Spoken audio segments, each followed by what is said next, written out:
Hey guys, today we'll be going over some basic Navisworks navigation tools. Also be going over some transforming of elements and kind of our workflows for when we're navigating through the Clash model and hosting what you guys see while we host our BIM coordination meetings. Our basic workflow of navigating through the model. To get started here, I'll go ahead and I'll just go to one of our pre-made first floor cuts. By the way, this is Etiwanda High School Auditorium. This is an NWD, so this is pretty typical as to what you guys, the file that you guys will be receiving when I output or any of my teammates output a Clash model. This is kind of the familiar interface as to what you guys should expect. All these cuts should already be in here as well, so for ease of use for you guys in the field. So if I go here and we'll start off with a first floor cut, you'll notice it cuts my view down to whatever level that we specified. By the way, this is all stuff that we already set up in advance. So basic, right out of the box, you're going to be in the select command, and you should be able to zoom in and zoom out with the middle wheel. In order to use different commands for walking through the model, you could either middle wheel click and drag to pan, left, right. This is all just with the middle wheel click here. But you'll notice that it's very difficult to walk through the model. It's a little bit laggy, not too efficient.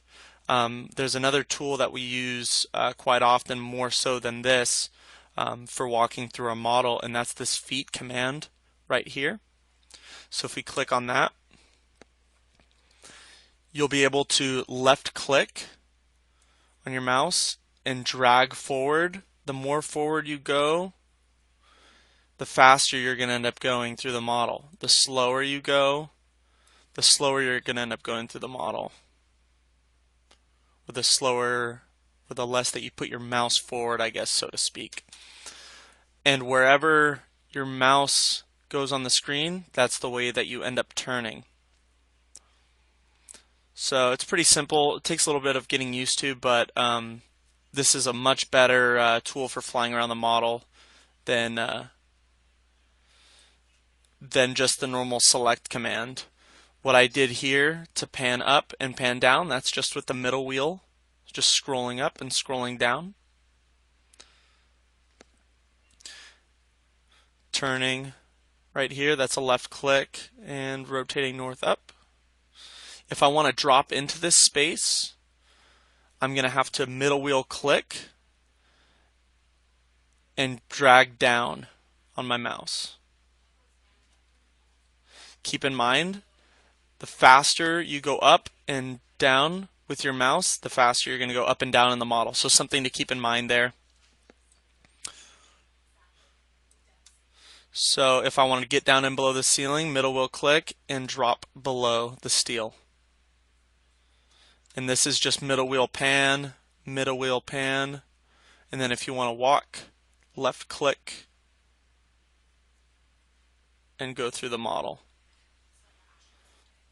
Faster I bring it up, the faster I go through, the slower I go through the model. So just a brief introduction to how a lot of this stuff works for basic navigation through our Navisworks model. Shortcuts for these commands, if you'd like to get a little bit more fast at getting through our model and swapping commands on the fly, you could utilize shortcuts. There's a couple default shortcuts that we like to use, come right out of the box with Navisworks. To swap from feet to this select command, you can press Control 1, and you see I get back to my my mouse or my standard select key. If I want to go back to feet, that's shortcut Control 2. I'm just holding those down simultaneously. and then you notice I get back to my feet. If I want to select on an object and understand its properties, I can go back to my shortcut Control 1, or you could just select the cursor icon, and I can select on that object, in this case this piece of steel, and then it's going to show me basically where I am or what piece of steel I'm selecting on in the merged model. You can see I'm selected on the Navis local IFC steel file, and it just breaks it down into the Revit family that I'm specifically selected on. Now, if I want to get properties from this piece of steel beam, or for this steel beam, or any of these objects, kind of just to determine what size, same thing with electrical fixtures, so on and so forth. There's a properties dialog box that will usually come already set up on your screen. If it's not already, like shown on my screen, you could just go over to View, the View tab up here at the top, and then you could go down here to Windows, and then you're going to want to check this Properties tab here. So we'll check that, and you can see this will pop up here. So I have a new tab, Properties, and you're able to scroll through here and get basic information on this Revit material. In this case, this is all based off of this is based off an IFC file, so you're not going to be able to get too much information. If the Revit file, or if the file that's in the Navisworks is coming or exported from Revit, you're able to get a lot more intelligence from it. For instance, if I were to select on this duct, this is coming from a Revit file from one of our subcontractors. You could see that it's got 1.5" thick insulation. It's a 10" diameter duct size. You're able to determine that it's a supply air. So it all basically is, all this data, this metadata is being pulled from whatever software our subcontractors are exporting in. Fire is pretty good as well. In this Revit file, I could be able to tell the size of the fire pipe, and just get all this information on demand. You can see there's no insulation on it.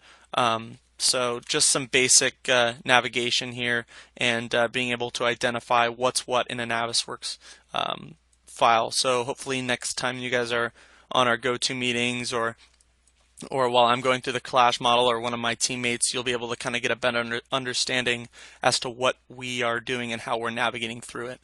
Thanks.